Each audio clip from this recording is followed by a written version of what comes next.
Okay, city attorney,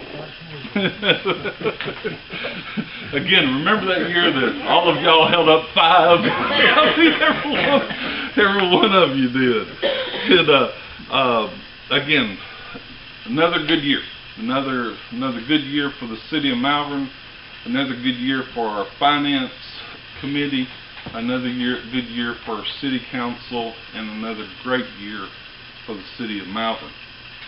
I want to talk, I'm going to use more statistics tonight than I have in the past, but they'll be quick. Last year we ended up, as far as revenues, 106%, and we had expenditures of 90%. So those numbers will work, and as long as we're able to do that, we will sure stay in the financial condition that we're in, and needless to say, we're pleased with our position. What we did in sales tax last year is we came in on our budget, and that was up $200,000 from the year before. So I'm really pleased with that, and not only am I pleased with last year's sales tax collections, but this year we're already ahead of last year by $9,000 in city sales tax, and we're just a little bit behind in county sales tax. Now, more than likely where that came from is our natural gas prices have again fallen. I think today they're like in the $2.40. When we first brought in Duke Energy, and we were so excited over the natural gas sales, and we'd collect that penny off the natural gas. Natural gas was $14 a cubic. It goes by cubic feet, tons, cubic feet. So from $14 to $2.42, and then there also, remember, we went from a 1 cent, where we were receiving 1 cent on the natural gas. It ended up being 5/8 of a cent. So but our county sales tax is still held up. It still has done fine, even with that. Now, last year, one of the projects that we did is the connecting taxiway at the airport. This was a $114,000 project.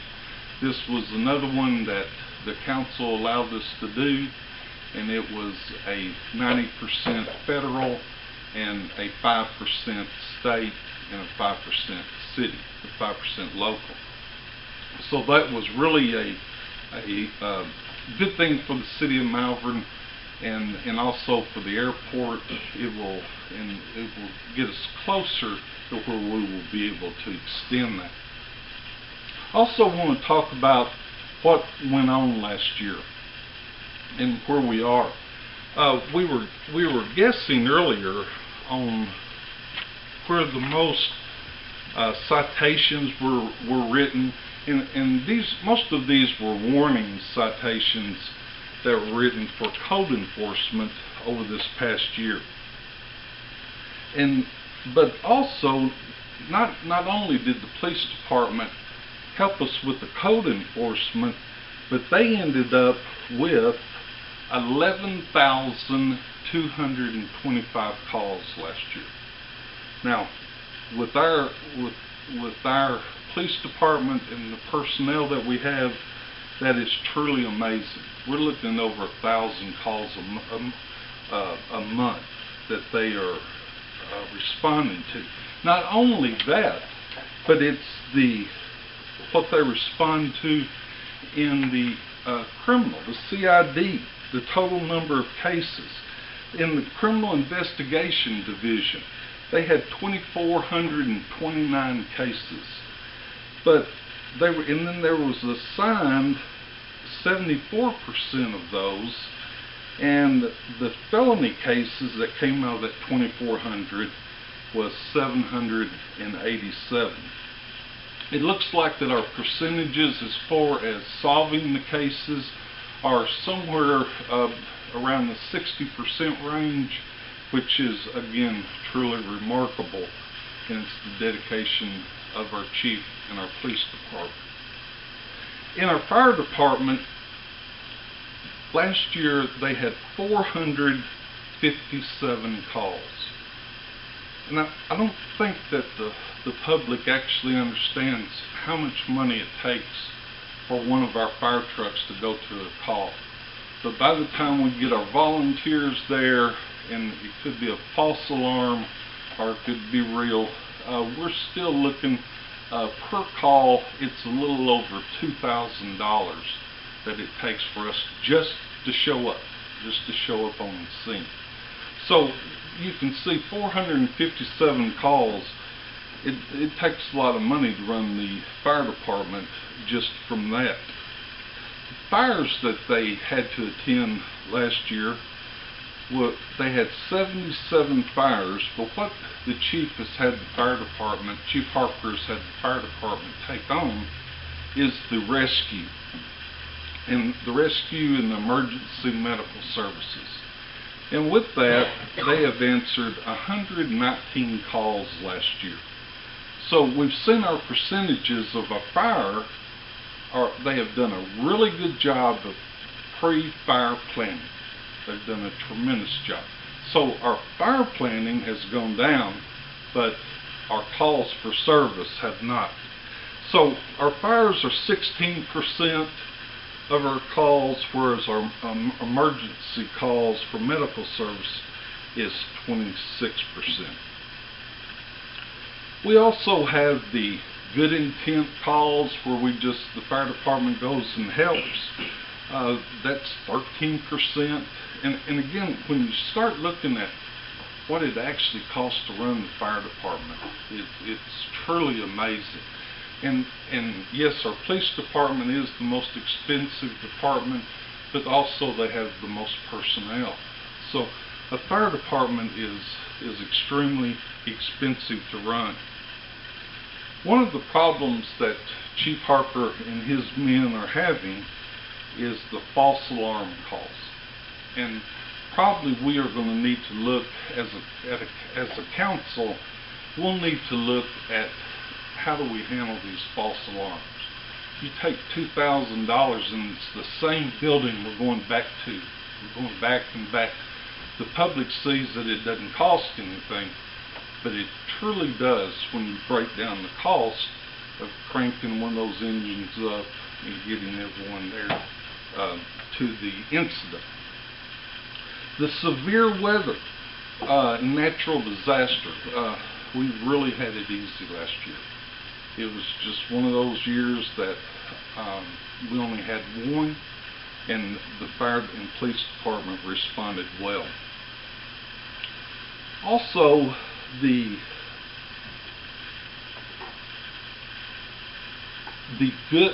service calls. The service calls can be anything. Again, a while ago I mentioned the good intent calls and the service calls. The service calls, we had 84 of those. And so 84 calls, and it could be anything from someone the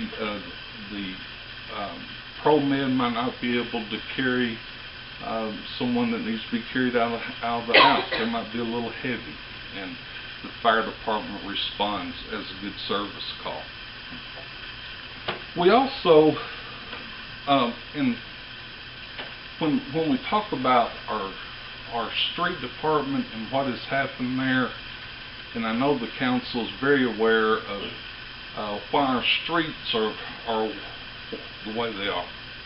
And it is strictly, we had so much rain, then it would freeze, it'd go underneath the asphalt, and it would deteriorate the integrity of the road, and then we would come back and actually there were cracks. We have those problems all over the city. But in April, we will hopefully start fixing that.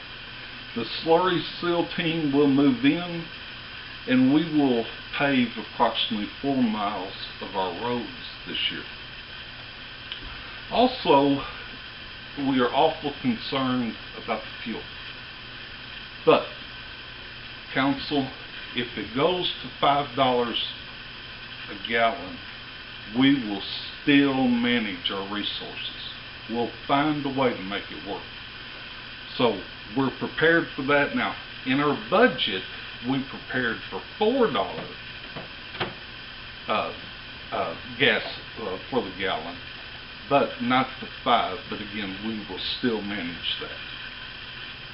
Also, I want to talk about some of the changes that have been made with personnel. For one, Bradley Kelly. He came on our council. And that's a change, because he has ideals and different philosophies, and that's a change. Then, remember, we lost Harlan in February the 6th, our street superintendent.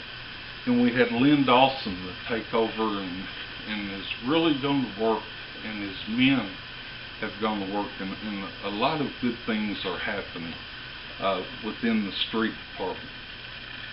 Boyd Johnson retired. Frank Holmes retired.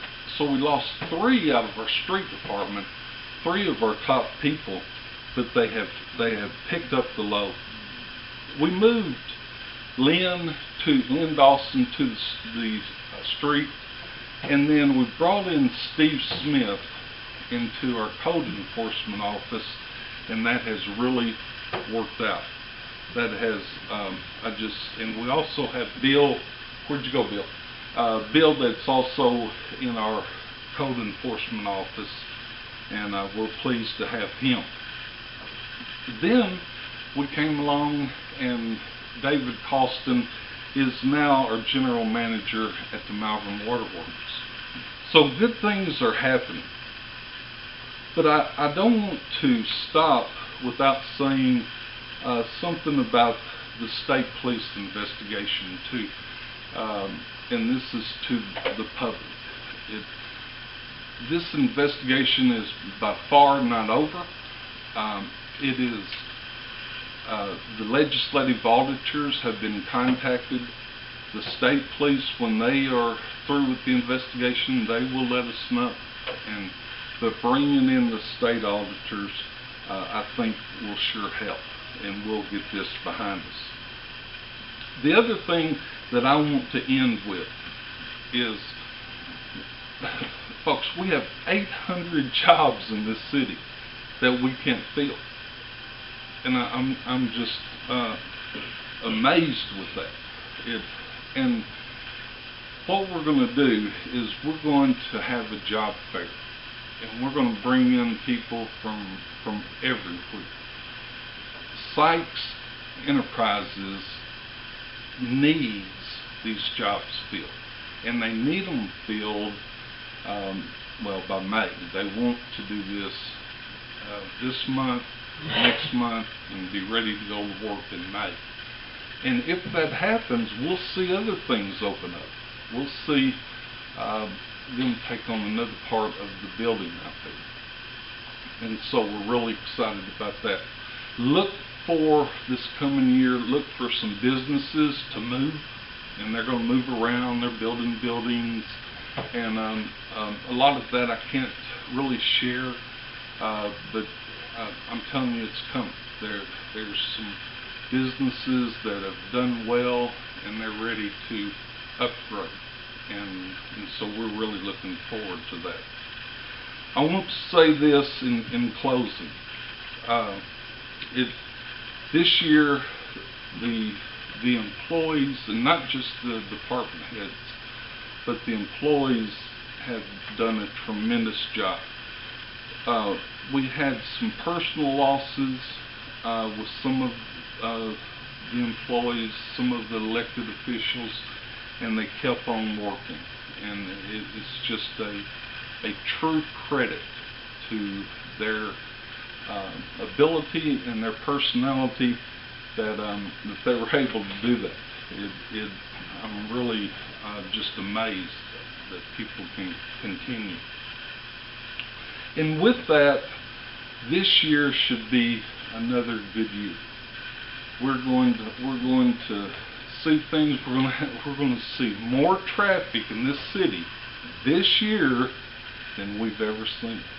And right now, we put ourselves as a city of 10,000, but we have traffic of a city of 35,000. Well, I'm not saying it's going to get better. But there is some planning for some other ways into our city, and we're looking forward to that. With that, I am ready to close. I didn't go. I thought it'd be about 7 to 10 minutes. So I think I'm right on that. Council, again, I want to say I've enjoyed this past year. I look forward to this coming year. I look forward to the debate. We might not always agree, okay, but at least we don't take it personal. That's the thing. And if we don't take it personal, we're going to go far, and they won't be able to stop us. So with that, the State of the City is done, and I thank y'all so much.